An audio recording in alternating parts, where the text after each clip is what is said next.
admit after watching the debate, I watched the whole thing live, and I thought I had an understanding of what the ecological approach was. I thought it was just sort of games or drills that had particular constraints and goals in mind. But after the debate, it seems like I feel like there's more to it, but I just don't understand exactly. And what is it? And that's the thing. What is it? And I ask, besides that, what else is there that we're missing? Why aren't you saying it? What is it? That's what I don't understand. Like Hen's always said, don't make jiu-jitsu for intellectuals, right? Like, if someone has to read a book in order to learn how to do jiu-jitsu, you're doing it wrong. 100%. And I don't think it is anything more than that.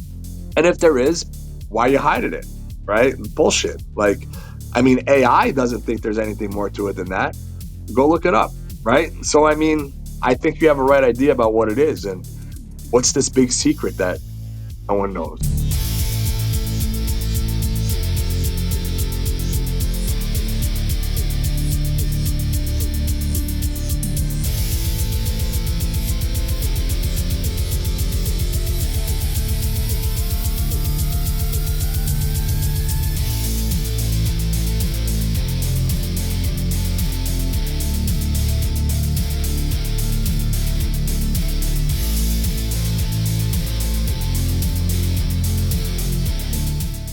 Welcome back to the BJJ Fanatics podcast. I'm your host, Ryan Ford. My guest today is a black belt in Brazilian Jiu-Jitsu. He's also a retired professional MMA fighter and a veteran of the UFC and Bellator. He's a Ring of Combat heavyweight and light heavyweight champion, and he's both a brown and black belt no-gi world champion. He's also a black belt no-gi Pan Am's champion, and he's an ADCC North American qualifier champion and ADCC American Trials champion.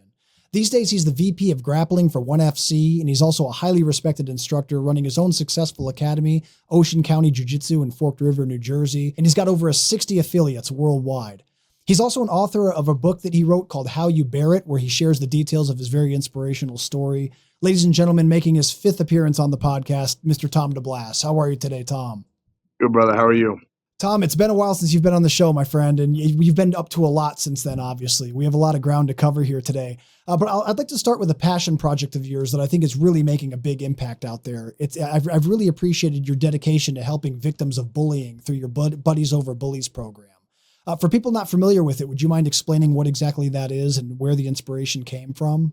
Yeah, I think like a year and a half ago, a girl in my town, young girl, she took her own life. I don't know exactly the reason, but people told me that, she was bullied after. There's, apparently other issues that were going on, but she was bullied, I heard. And I know that kids are taking their own life from being bullied. And the problem is nowadays, like, anyone who thinks it's easier to be a kid nowadays, I don't think they really understand. Because you can't get away from anything. There's social media. Social media, I think, is like the worst thing for kids, right? Because they leave school, they have no break, And then if they're not on it, they feel like they're left out. And I just figured if the kids who are bullied had a community in jiu-jitsu and understood that people care about them and love them, they'll feel better.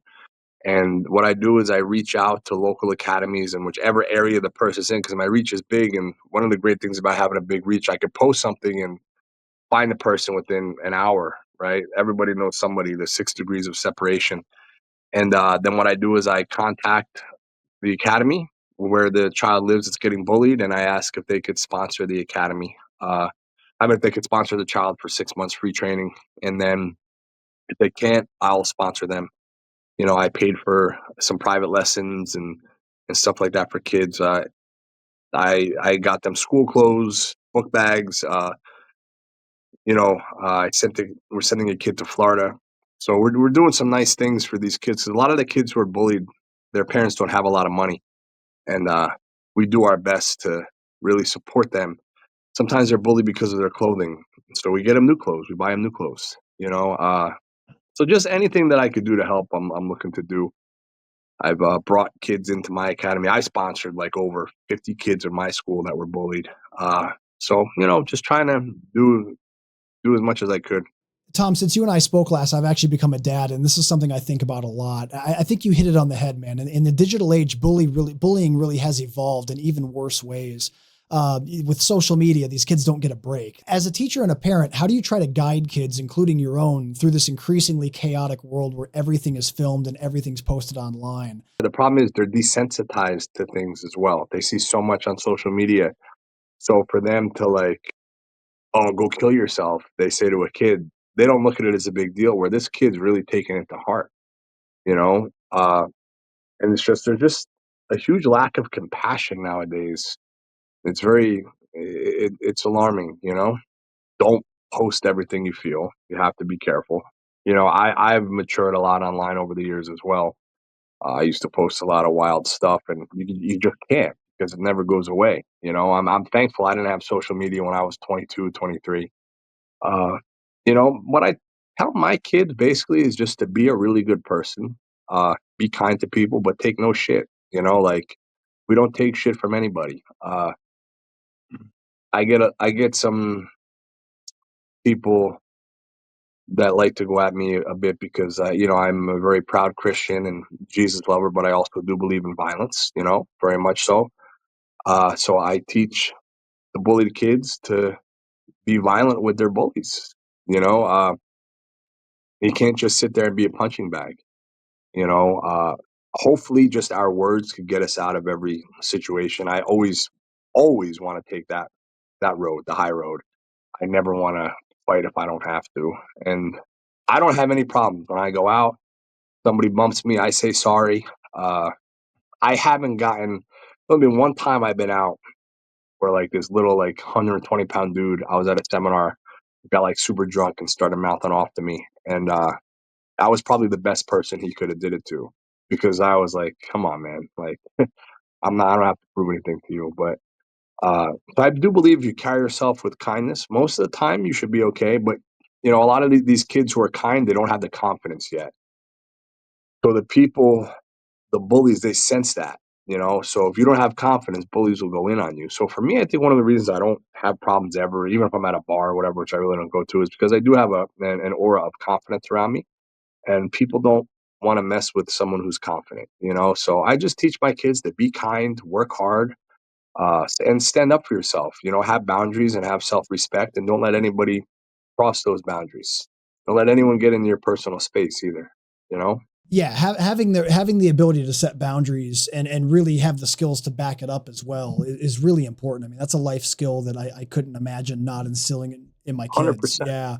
And it's one of those things too where I imagine that might be an obstacle for some parents. Like they're thinking like, well, if I get my kid into martial arts, isn't that going to make him more aggressive? Isn't that going to want to make him fight more? And I've only seen the opposite of that to be true. And you got to give your kids these life skills. They have to be able to actually tell someone to back off, mean it, and then have the skills to deal with it.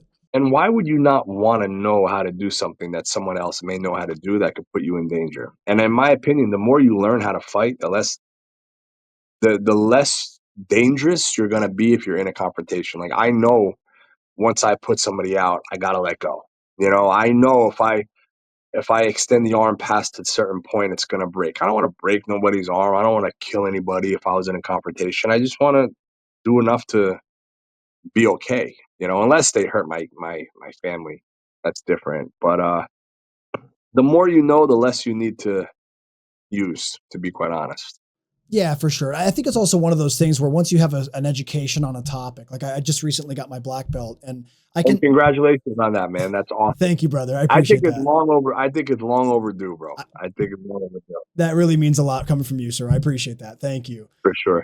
But yeah, I think that one thing that I've definitely learned, like over all my years of doing jujitsu, is that man, I don't want to be legally responsible for getting into a fight. So man, if I'm in a fight on the street, it's because I really had to do something, you know. And so I think that comes with learning and becoming disciplined and getting into martial arts. That you know you learn to control yourself, but you do have the skills if you really need it. It's in your back pocket always. Yeah, and I also understand too, like as tough as I am, I don't have eyes on the back of my head. I don't, you know, like.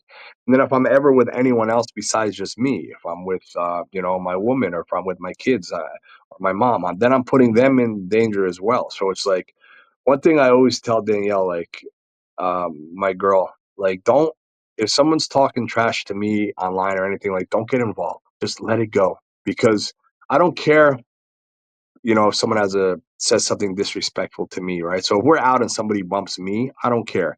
Someone bumps her, it's a different story, right? So try to avoid it at all costs, but if you need to stand up for yourself, make sure you do it. That's all. Tom, I know that you suffered from bullying as a young man as well. In fact, you detailed that pretty deeply in your book, How You Bear It. You also detailed how growing up, your father dealt with some substance abuse issues. And I know that studies have shown that children of alcoholics often suffer from deep self-confidence issues, which makes them more vulnerable Yeah. to being targeted by bullies. Having low self-esteem as a young man is actually something else you mentioned in your book as well. Do you feel that the hardships you endured at home at that time were directly related to the struggles that you had with bullies? I think it's just that I was the youngest one in the neighborhood. Like I was like 6, 7 years younger than everybody, so I was the easiest target, right? So uh my self-esteem, like having low self-esteem for me was more so like I didn't realize other people went through the same things I went through. Like I felt embarrassed that my dad was that way. Uh I always believed in myself. That's one thing I always thought I could, I always thought I deserved to have like good things and success, right? But I just felt embarrassed that my dad was, an alcoholic and stuff like that. But I think the reason I got bullied in the neighborhood is just because I was the smallest and weakest one. I was the easiest target, you know? And I mean, bullying has been around since the beginning of time.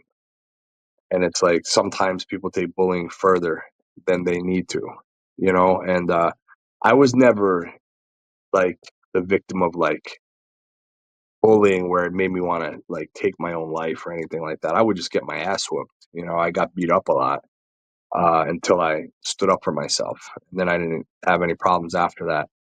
But, for me personally, I'm thankful for those moments that I had because it helped me to grow as an individual. Although I don't wish them upon anyone, it definitely helped to mold me and it helped me to have compassion for the kids who are bullied, you know. I think compassion is something that's really lost nowadays, and I think compassion is one of the greatest gifts that God has given us. We have to be compassionate for other people's situations, and my situation, being that it was never easy, definitely made me exceptionally compassionate for people, and it also made me cold in certain senses because some people, when they speak without knowledge, when they act when they are bullies and stuff, it's like you guys have no idea. Like you're bullying someone who has a world of shit going on in their life already. They don't need your bullshit, and it makes me want to hurt them. You know, so it's like one extreme to the next with me, and I've found a good center point now. Finally, at 42 years old. Something else that's common among children of alcoholics, which ultimately I guess can be seen as a positive thing, is they commonly take on caretaker roles. In the home, they're often forced to help out and pick up responsibilities and be a buffer between family members. You've become a world renowned teacher and a guiding force in the anti bullying movement. And you've also taken on a role locally in New Jersey with the school board. Do you think that the things you dealt with growing up primed you for these roles that you've taken on as an adult? Yeah, for sure, 100%. Absolutely, and it helped me to have confidence because, like, if I got through all the things I got through then, I could get through anything now, So it definitely it makes some people cold, and it makes them resentful to the world. And like I said, for me, it did the opposite. It gave me compassion, and it always gave me compassion for people, for good people, for kind people. Like I never wanted to bully a kind person. There'll be people who tell you, "Oh, Tom was a bully." But who did I bully? I bullied the bully, right? I bullied the bully, and I have bullied bullies before, 100%. But I've never bullied a nice person. I've never, when I say bully the bully, like I've slapped kids when they were making fun of people for no reason. Like I've done stuff like that. One time in high school, it was really messing with this very very shy boy, and I kicked him as hard as I could right in his back, and he turned around and he saw that it was me. And then as soon as he saw it was me, he didn't do anything, you know? So stuff like that, where people won't necessarily believe in, like, oh, why did you put hands on him? Oh, I actually put my foot on him. I didn't put hands on him, but I did so because he deserved it. And he was being verbally abusive to another child for no reason. Tom, do you feel like sometimes the bullies also are the ones that need jujitsu?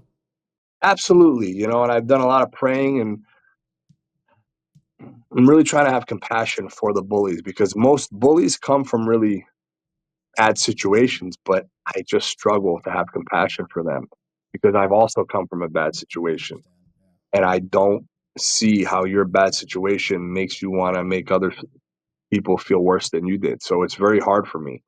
But I'm working on that tremendously. But I haven't opened my doors to the bullies yet to sponsor them for training and stuff. I haven't. Maybe I will. I hope to, but I'm also afraid that they'll take what they learn and use it negatively, you know? So they do need help. I don't know if I'm the guy to help them, but they absolutely need help 100%.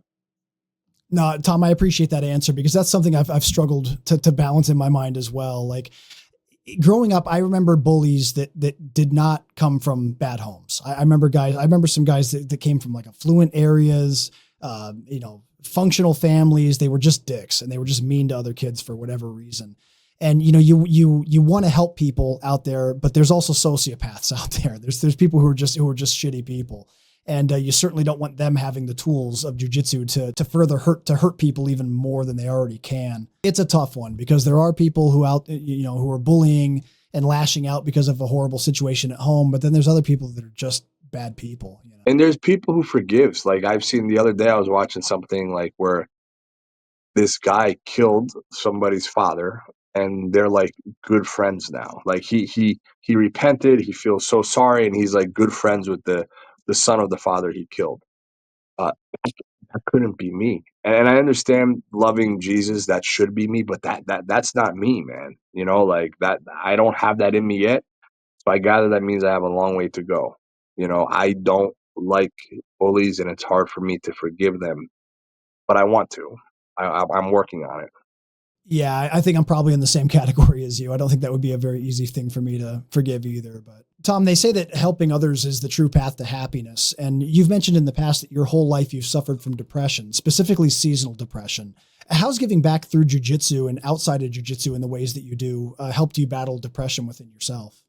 I don't know if helping people help me battle depression, but helping people just makes me feel good.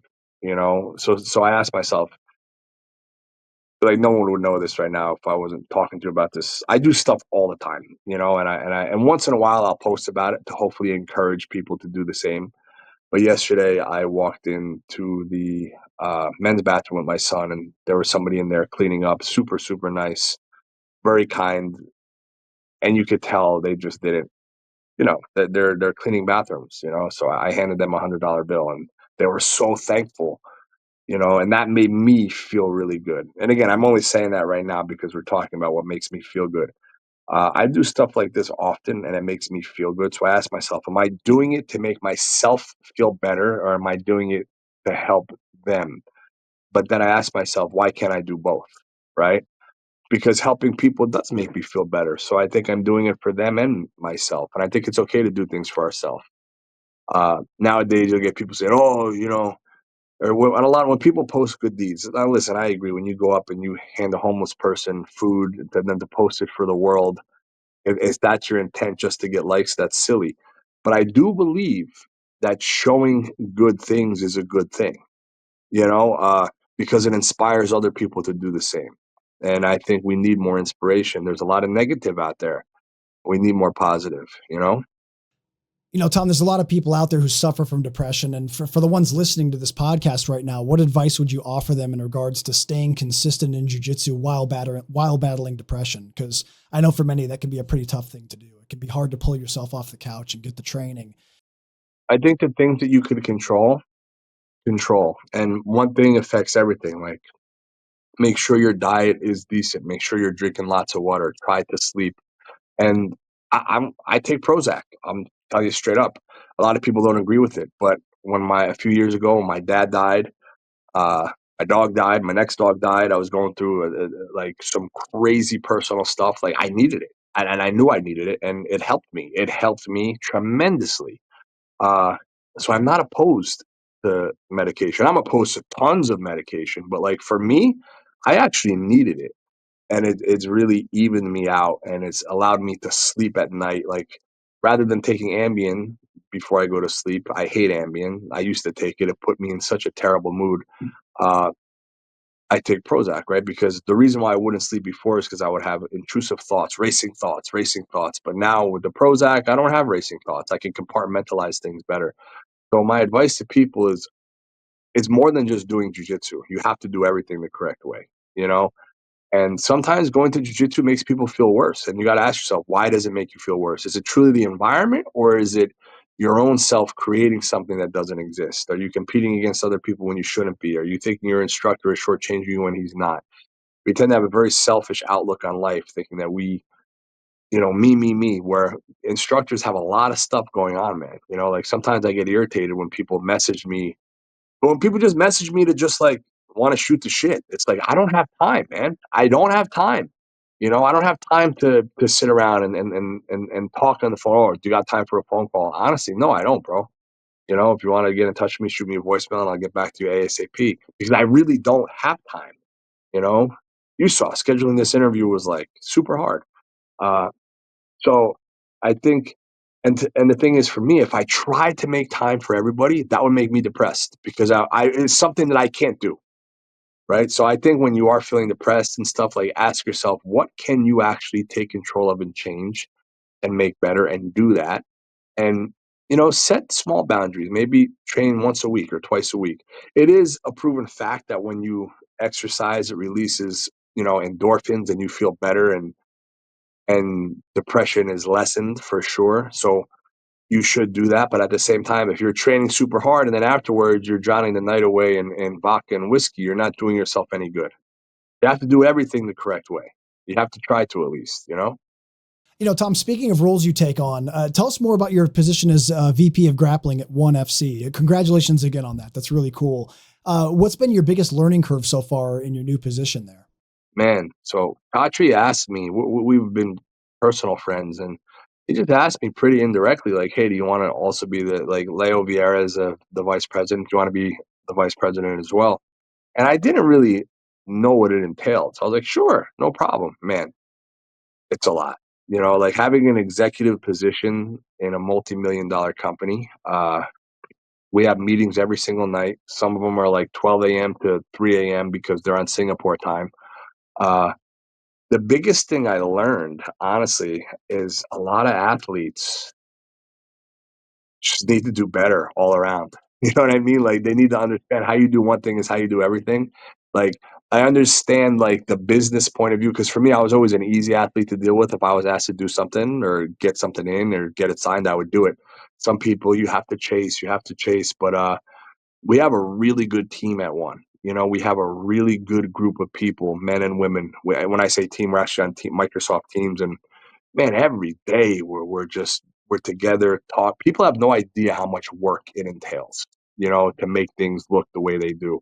And it's crazy, man. There's 6 matchmakers in total, and we're doing the best we could always, and we're constantly trying to improve things. And there's mistakes that need to be fixed, and we're doing that. And no matter who you are, where you are, there's always going to be mistakes, right? So we're just trying to bring the absolute best to the athletes, and give grappling a world to showcase on. Like, this is not just streamed on the internet. Like the one fights are, the world sees them. We have one of the biggest viewership of any sports in the entire world, and it's crazy, right? So a lot of people don't understand the magnitude that they will be seen when they compete on ONE. We only have 1 or 2 grappling matches per card, so they better be damn good, and they better be deserved, because you will, if you do well, you'll change your life. You'll change your entire life, right? With the $50,000 bonuses. And then when you get champions pay, which is through the roof, and just the viewership that you get and the sponsorship opportunities, like, it's a special thing we have. And the fact that Chachi wanted to give grappling a world-class stage to shine on, for me, is very, very special, because of course grappling and jiu-jitsu is my first love. And it's not just like it's a grappling card. Like, we're mixing Muay Thai, MMA, kickboxing, and grappling. Grapplers have never had the chance to be shown mainstream, and that's what's happening with ONE. And that's what I think a lot of people don't understand. We're not like, God bless ADCC, but who watches ADCC? Mo did a great job with ADCC of making it more appealing to other people. But still, who watches ADCC is just your grappling fan. People who watch One on Prime are people who are just sitting around on a Friday night. They click, oh, here's some fights. Let me watch some fights. Everybody likes to watch fights. And all of a sudden they see grappling. So they're being exposed to something they've never seen before. That's why our athletes need to be exciting. That's why we give incentives, and we're going to be doing some different things too, as far as submission attempts and submission bonuses and stuff like that, to making it even more, bring even more incentive for athletes to really get after it, not to win safe, but to win exciting. For me, I probably never would have been a great grappler on One because I was a very safe grappler. My style for grappling was never conducive for One championship. If you understand grappling, you can appreciate me like never getting my half guard passed. But if you don't understand grappling, you're saying to yourself, just move, right? So we need athletes that transition well to the mainstream. And that's, I think we're doing it. We're doing it well, man. We're doing a beautiful thing. And for me, it takes up most of my time, for sure. More so than my academy and everything. This takes up most of my time because my academy, Danielle, my lady, she runs everything as far as the business aspect. I just teach class, right? But this in the business aspect, I do a lot, man. And my friend Hayden helps me a lot as well.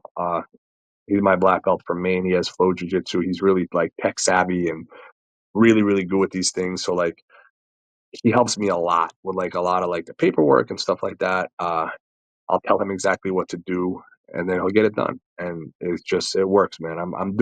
I've done a lot since I've been with them so far. And we have a great supportive team. And the guys, just the matchmakers is me. Uh, Actually, I'm not even going to start saying names. But we have some really awesome people there, man. Like the entire team of One is just super supportive, truly.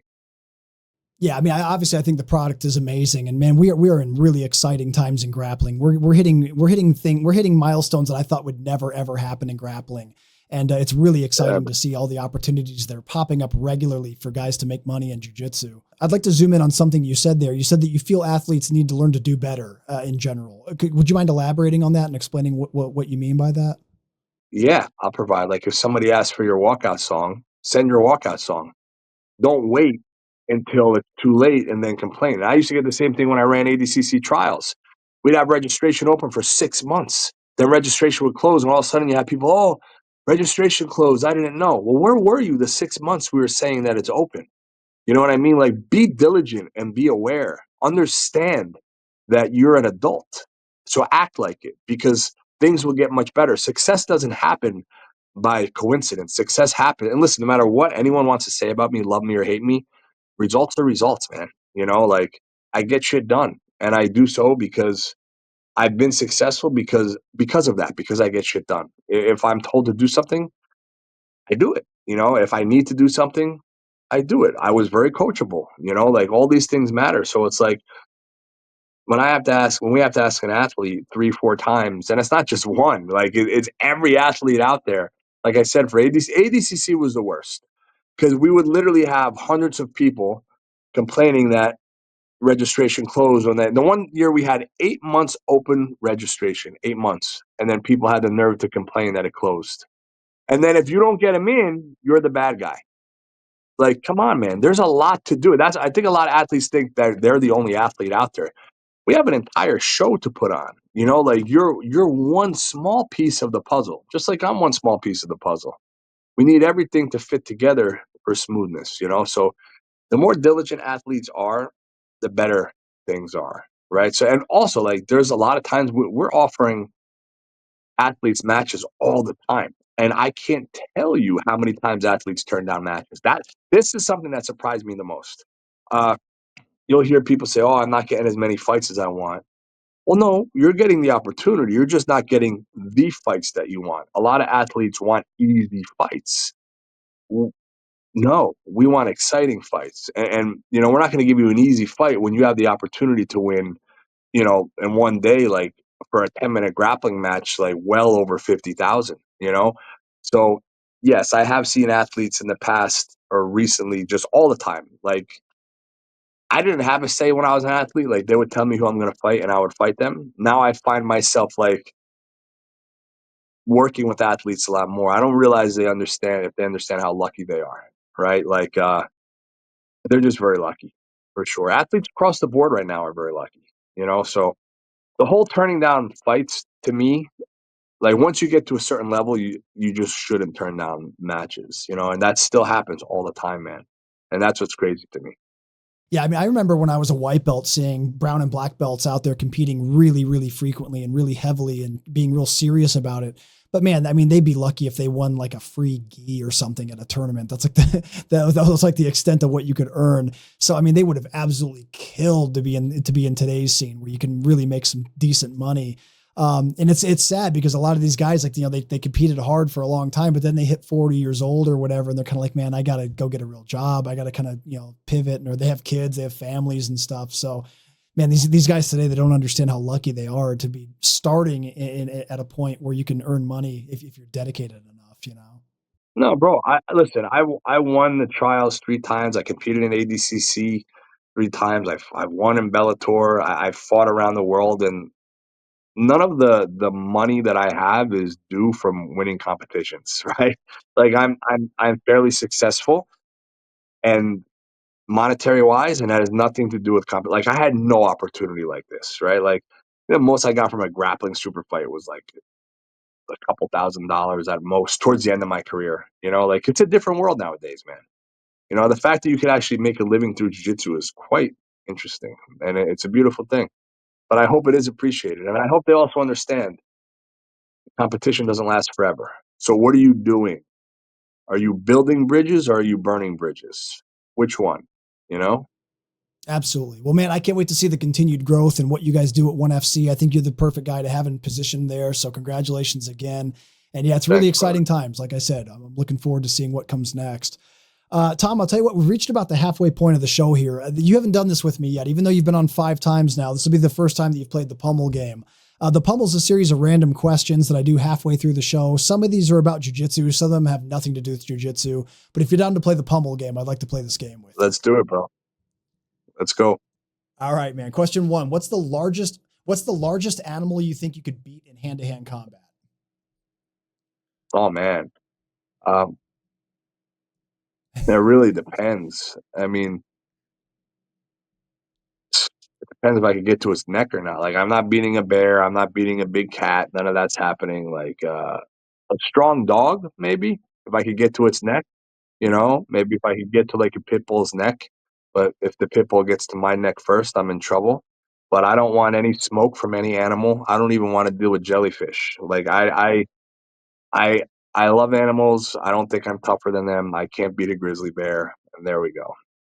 I was gonna say that's one of the most highly critiqued answers that I get from the listeners. So you kept it very Yeah, real. I appreciate that. We've gotten some yeah. wild I'm answers not here, which delusional. are fun. Like But I understand a joke. Like a zebra will probably kick my ass. You know what I mean? And that's crazy to say, but most likely it's the truth. yeah, yeah. I think a house cat could be a problem if it's just if you Bro, can't pin it down. 100%. Even that's yeah, it can get Golden doodle. My yeah. golden doodle's a problem. Like, you kidding me? Tom, if you found a genie lamp and the normal genie rules apply, so no killing people, no wishing for more wishes, what 3 wishes would you choose? Uh, Happiness, success. Oh, it depends. Is happiness, success, and health, is that one wish, or is that 3 different wishes? Uh, I'll say that's one for you. We'll All give right. you So pass on that one. happiness and success and health for my loved ones. Uh, for me to live a life that would make Jesus proud and to get to heaven. Tom, have you ever had a supernatural experience of any kind? I don't know. I don't know if it was dreams or if it was real. I remember, like, I almost died from COVID. People don't know Oh, that. did you really? Yeah, Oh, I, damn. I, I didn't know I that. didn't post it because I was very big on not shutting down. And literally, as soon as I got better from COVID, I was back teaching. My father did die from COVID, but I was going through a super stressful time when I got sick. Like, that's the only reason I got sick. Like, I wasn't sleeping. My life was insane, and it almost took me out. I had no memory. the doctor was like, my brain was swelling. It was really insane, you know? And I was, I remember closing, my eyes were closed, and I was like, a hand was walking me down like cobblestone. And I said, where are we going? And it was a man, and he said, we're going home. And then as soon as I heard him say that, my kids started saying, Dad, Dad. And then like I came to. It was weird. It's quite interesting. It was like an emotional thing. It was weird. I'm sure it was just a dream, you know. But that's the closest I've ever had. I mean, I have dreams all the time with my father and stuff, to where I think that it's for sure him coming to me, but I don't know for sure, you know.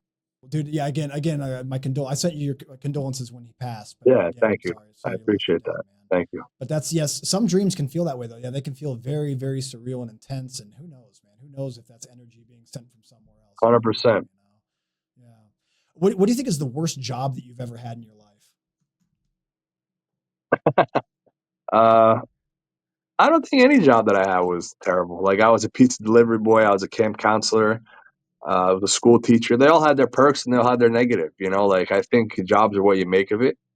I was thankful for all the work that I've had. You know, I think the biggest pain in the butt one was the camp counselor, because it was the summertime. I wouldn't sleep at all. That I'd be up at 8 a.m. and at the beach all day with the kids running around, and like that was tiresome. Oh, I also was someone who would set up bounce houses. So that wasn't always like awesome, but it was still it was still cool. You know, I had no shitty jobs. I was lucky to have the jobs that I had. That's cool. You probably didn't get to play in the bounce house though, so that's not a Yeah, fun that's the job. hardest part. What do you think is something you wish you could be better at? Just being a better person. You know, I wish I could be a better human being. I still make a lot of mistakes. You know, so I wish that I could just improve as a man and have more patience and get less angry. What do you think is a secret talent that you have? I'm much smarter than people think. You know, like I could read people very well. I could read a room very well. I've had to from the time I was little, the way I've grown up. That's what I was taught, to be a savage. You know what I mean? So I have a very good understanding of human beings, and it's very, very hard to bullshit me. You know, very, like, I'll let bullshit happen around me, and I won't say a word, but I know it's happening. That's a great power to have for sure. What do you think is your favorite bad food to eat? Pizza. Okay, describe your favorite pizza. What's the ultimate like best pizza in your opinion? If I had to stick with one, it would just be a plain cheese pizza. But sometimes I get pepperoni, sometimes I get buffalo chicken, sometimes I get chicken parm, sometimes I get ham and pineapple. But overall, just plain cheese pizza. That's something I could eat every day, my entire life, every day. I never get I'm sick of pizza ever. I'm right there with you, man. Yeah, I'm definitely a pizza junkie. What's the best pizza in New Jersey in your opinion? Oh, I can't say. I have too many friends in New Jersey. You know, I'll say two. Uh, Okay. uh, Chris Burris, my good friend, he used to own Concadora. Now he owns the one on Route 9. What the hell is it called? I order from there all the time. Chris Burris, the place in Bayville that I order from all the time. It's not, I forget the name of it. It's so crazy. And then I have right in my plaza where my jiu-jitsu academy is Mimo's. And I take my son there like every day. Right after school, we walk down two doors and we get a slice of pizza every day that I'm there. And he eats it with extra cheese. And you know, for me, pizza's pizza, man. You know, like, I'm not super picky. I could eat pizza from 7-Eleven and be happy, you know? Tom, what do you think is your most hated food? What's something you cannot eat no matter what? Like I eat sushi, but I can't eat, like, I remember I was in Singapore one time, and there was sushi that came out, and it was like a big fat oyster that looked like it was like a pound, and like there's no shot that that slimy thing is going anywhere near my palate. It's a texture thing mostly then, huh? Bro, I can't. And it's just the fact that it's like, it's just a it's ugly, man. Like and it was a living thing. Like people eat live octopus and stuff. How? That's Yeah. crazy to me. These things have Yeah. brains and they feel. I don't know, man. That grosses Yeah. me out. Yeah. Even something that doesn't have a real complex brain, I couldn't eat something that was alive and kicking still. No, That's nuts. Yeah, that's crazy. But then when you talk about octopus, like, yeah, they really are like hyper intelligent. There's no way. Yeah, there's no way. yeah. What do you think's your biggest phobia?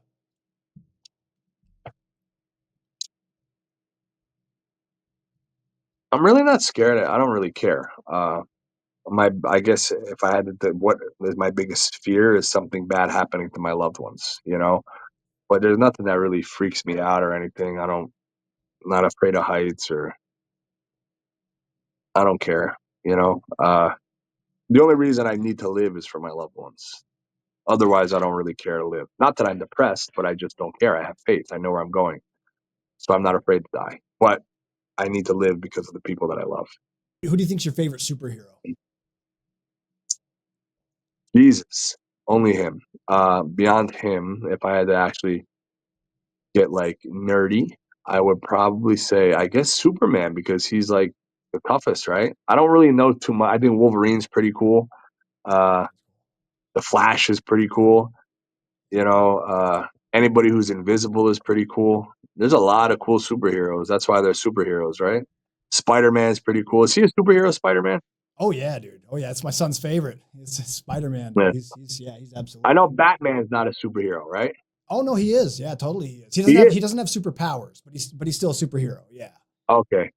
Batman's pretty rad then because he doesn't have superpowers, but he's still a badass, you know? Exactly. He just trains a lot. He trains a lot. Yeah. And there's in the old cartoon, there's footage of Batman hitting a pretty sweet knee bar on a villain. So Oh, I was I like, love okay, it. yeah, he's a little bit of a jujitsu guy too, maybe. That's cool. I, Yeah. I I love like I don't really get into them, but I really do enjoy them when I watch them. Like all like the superhero movies and stuff. Like I'm a big movie buff. Yeah. I love movies. That's awesome, man. What do you think's your favorite movie of all time? There's a lot. I love Braveheart a lot. Braveheart's a Uh, good one. Braveheart's wonderful about love and fight and heart and desire. I like the movie Lawless with Tom Hardy. I think that's a fantastic movie. Uh, I need to watch that. I haven't seen it. Lawless is really, really good. You got to watch it. I'll check it out. Yeah, I'll check it out. Bloodsport, one of my all-time favorites. You know, Of course. Yeah. and Dumb and Dumber used to be one of my favorites. Uh, there's so many good movies, man. The Last Samurai is a fantastic movie. There's so many good movies. I couldn't pick just one. Dude, you listed some really good ones. Braveheart's one of my favorites too, man. That's a true story too, which is another. Oh yeah, Wallace. it's incredible. Wallace is incredible. Yeah, yeah. I forgot to mention about the superheroes. If you could have a superpower, what would you choose? I don't want to read minds because I don't want to know everything people think of me. I don't want to be invisible because I don't want to see certain things. Probably want to fly. That's a good one. Yeah. That's a good one. That's a good one. You can't go wrong with flying, man. Yeah, Save exactly. money on airlines, especially with you traveling to over to one all the time now. That would save you a lot of money. For sure. Over. Final question for you, Tom, on the Pummel game. If jiu-jitsu didn't exist, let's say jiu-jitsu and all martial arts suddenly don't exist, what do you think you would have done with your life instead? I'd have ran some kind of business. I was a school teacher. I don't like having a boss, although my students are my boss, right? So I don't know. I would have run some kind of business. I get bored quick. A business to do with helping people, you know. And I don't know exactly. Maybe like a men's help group, but like I don't believe in the way a lot of them are done now. Like I don't believe in like screaming in their face and doing all those things. Maybe just like something to do with that, like a self-help type thing for sure. Yeah, I could definitely see you being like part of an outreach program, Yeah, or a counselor or I something would like that. for sure. Yeah. Great answer. Well, Tom, that was the final question for the Pummel game. Congratulations. You win. You got your double underhooks. Tom, recently you, Greg Souders, and Big Dan from New Wave all had a debate on Instagram Live. I'm sure most people listening to the show have seen it already, or at least caught up on the details of it. What are your thoughts on how it went? And do you think there was anything left, I guess, unresolved after that discussion about the ecological approach versus the traditional approach? I don't think it was really a debate because I don't think Greg really, a lot of his fans say I didn't answer any questions or they think that I don't understand. I don't know how they think I don't understand. Like a perfect example of an ecological approach to jiu-jitsu training would be me telling my students, all right, we're going to start from the half guard. Bottom person, your goal is to simply get underhooks and hold underhooks. Top person, your goal is to pass the guard. Bottom person, you can't reverse. So what this does, it gives the top person a better chance to pass the guard and they don't have to worry about getting swept. So they can open up and actually try to pass, even if they're going to get somebody much better than them. Why? Because the only thing they have to worry about is giving up the underhook. When giving up the underhook is one of the worst things you could do if you're on top, right? So you're working on one of the most important skills. You're able to train more freely. And the bottom person, you're working on your guard retention. Because just because you could reverse somebody doesn't mean you have a good guard. Retaining your guard means you have a good guard. So we do stuff like this. We do different scenarios like this all the time, right? I'll do stuff where we start in the triangle. Top person, your goal is to escape. Bottom person, your goal isn't to submit. It's simply to hold the triangle. Now we're going to do it again. Your goal is to submit. Top person, your goal is to escape. Or we'll start from the bottom. Bottom person has a De La Riva grip. Person on top has to pass the guard. You cannot pass from your knees whatsoever. So we're constantly putting in fun game, situational type things. But my drilling, when I say drilling, like when we teach something new, I will show my students how to do it and they will do it a few times and they make it their own. Everybody has their own body type. Everybody has their own style. Like if you look at my student Cameron, he has a beautiful half guard, but he's 135 pounds. His half guard's much different than mine. He really gravitated towards the lockdown to where his lockdown is very offensive. My lockdown used to be very defensive.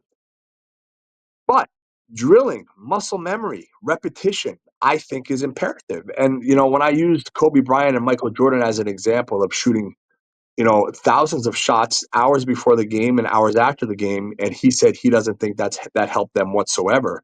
I think that's just ignorant. I think that's insane. I asked Greg, what do you think about snipers? Do you think when they're just shooting targets, is this an ecological approach? Should they not shoot targets? The target's not moving. The target is not a live situation, right? But I have some friends that are some of the best snipers in the country, and guess what? They spend hours shooting a stationary target, right? So I understand there is absolutely, and what I think people say, you can't, if you truly understand it, you can't do both.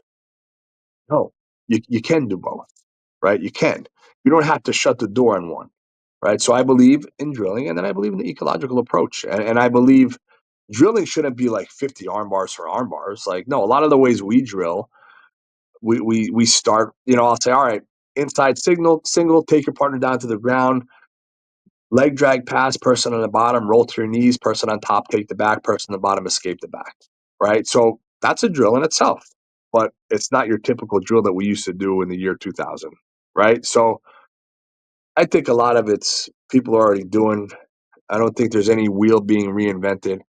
Uh, I think any good instructor has also encouraged positional training. We do a lot of positional training. Uh, Training has changed tremendously over the years, and we're continuing to evolve. And I think that's all there is to it. And then if you don't want to drill at all, don't drill. That's up to you, right? My students, we have a beautiful thing going on, and it does well for them. Yeah, I'll admit when after watching the debate, I watched the whole thing live, and I thought I had an understanding of what the ecological approach was. I thought it was just sort of games or drills that had particular constraints and goals in mind. But after the debate, it seems like I feel like there's more to it, but I just don't understand And exactly. what is it? And that's the thing. What is? And I ask, besides that, what else is there that we're missing? Why aren't you saying it? What is it? That's what I don't understand. Like Hen's always said, don't make jujitsu for intellectuals, right? Like if someone has to read a book in order to learn how to do jujitsu, you're doing it wrong, 100%. And I don't think it is anything more than that. And if there is, why are you hiding it? right? Bullshit. Like, I mean, AI doesn't think there's anything more to it than that. Go look it up, right? So, I mean, I think you have a right idea about what it is. And what's this big secret that no one knows? I don't know. All love, man. You know, people who do what they want. And again, I'm always open to anyone that comes through my door and train. I'll train too. I'll train with anybody. And I don't even train anymore, right? Like, I would train with Greg. I would 100%. I would videotape a match with Greg 100%. And I guarantee you, I would be just damn fine. And I don't even train anymore. And I put money on it that I would be fine. I put money on it, right? So that's not a challenge. I'm not challenging, but I'm just saying, like, I'll train with anybody and I'll welcome anyone that comes through the doors and train with me and my students. And I guarantee they'll leave impressed 100%. Yeah, I appreciate you guys having the discussion on Instagram. I will say I'm a pretty firm believer in drilling and repetition. In fact, one of my favorite books is The Talent Code. If I don't know if you've read that before, but it's a real good book. And they talk about all the studies and research that's been done and how, you know, a basketball player will shoot 1,000 free throws, and it really does help build neurological connections in his brain to do it without thinking. And I mean, there is real science backing all that, you know. And he's saying that there's not. He's saying that there isn't. He's saying that there's science proving otherwise. So this is where I'm lost, because there is science proving muscle memory. There is 100%. You know, and actually, when I wrestled at Rutgers, they took a very ecological approach, and for me, it was shit because I wasn't good enough to keep up with these college wrestlers in straight wrestling. Right? I needed to drill more. I needed to drill the basics over and over and over, so I felt comfortable actually doing it in more of a live type environment, even if they're not going 100%. But I was just thrown in there, right? Because I was training for ADCC, I was training at Rutgers, and I was training in the wrestling room, and it's like, bro, I wasn't ready for all the live training, all the game-based training. I needed to drill more, you know? So maybe some people flourish without ever drilling whatsoever. I'm not one of those people. Yeah, and again, maybe there's something I'm just missing. Maybe there's something about the ecological approach that I just don't understand. And if that's the case, I'd love to learn more. But yeah, I was a little confused after after the discussion. And listen, Lloyd Irvin texted me after he heard the debate because Greg said he was the guy at Lloyd's that everybody would ask questions, everybody would ask how to do things, and Lloyd said that was complete bullshit. He goes, no one asked him anything. No one asked him how to do anything, and he was never the guy in class that people went to. I'm just telling you exactly what Lloyd said. So I don't know, man. I don't know. I wish Greg well. He's always respectful to me. I told him that I think he comes off a little bit arrogant, right? I don't like the way he explains things sometimes, but why do I have to like it? Doesn't mean I don't like him. He can do whatever fuck he wants, right? More power to him. I don't have any issues with him. I don't have any problems with him. So God bless him. I wish him well. We have a different approach. That's clear. I like what I'm doing. I'm always open to hear new things and to improve upon my instruction and my training, but everything's going well in my world, you know? And it's been proven. It's been proven, right? It's been proven at the highest levels. So that's all. Well, Tom, speaking of building skills, I know you got to get running soon, so I want to make sure I can pick your brain on some technique before you go. I've really personally benefited from a lot of the half guard content you've put out there, and I appreciate you doing it. Do you feel that there are specific students or body types that benefit more from half guard than others? It's a position for everybody. A lot of people think it's better for people with shorter legs and shorter torsos. Well, here's the thing though. If you're a big guy looking to slow little guys down, half guard. If you're a small guy looking to create some space between you and a big guy, half guard. So it could slow people down, and it could keep you safe, right? Like it is a position that everybody should be versed at, generally speaking, because half guard is the pit stop between closed guard and side control.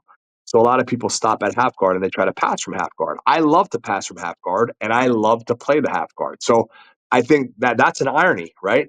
My go-to position from the top is the half guard. My go-to position from the bottom is the half guard. Go figure, right? So I think most people's go-to position to pass is they try to get their partner to half guard and pass. If you have somebody in butterfly guard, what's the first thing we do? We put them to half guard and we pass. So you better damn well be comfortable there, for sure. What would you say is your go-to sweep from half guard? What's your most reliable sweep from half? I like to underhook the far leg, get underneath the far leg, and go from there. Go to like a modified X guard, or go into a leg lock and have them defend the leg lock to get on top. I like to come out the back door. But definitely I like to grab the far leg for sure. Yeah, Tom, what you just said there actually really resonates with me because I've learned to really appreciate the half guard as a transitionary position as well. Like obviously it's great for sweeps and there's cool submissions Yeah. and things like that you can hit from there, but it's a great place to transition to other places. It's a good hub to go take the back and go to octopus guard or switch to X guard, things like that. So I appreciate that you said that. What do you think is the most common correction you make for students when analyzing their half guards? Two things. People reach for the underhook when they should punch their shoulder against the chest and then they should get the underhook, or people frame too much. If we only frame and use our shields, we're never being offensive. You got to release the frame, you got to underhook better. Stop reaching for the head as well without the shield, right? So a lot of times people are trying to like reach for the head to have head control, but then their shield is not strong enough and they're only getting underhooked, right? So don't reach for the underhook. We want to use our shoulder to get against it. We need to sit up into our opponent, push our shoulder against her chest, and from there we get the underhook, and be comfortable without your frames all the time. But put yourself in a position to where when you remove the frames, you can be offensive. You're not getting flattened out and underhook. Keep the elbows on the body. Keep the elbows on your body. You don't have your elbows flail out. If the half guard had a particular mindset that could be associated with it, what do you think that would be? Chill. Yeah, chill. Yeah, like it's kind of a chill position. Like you could slow things down. Safety.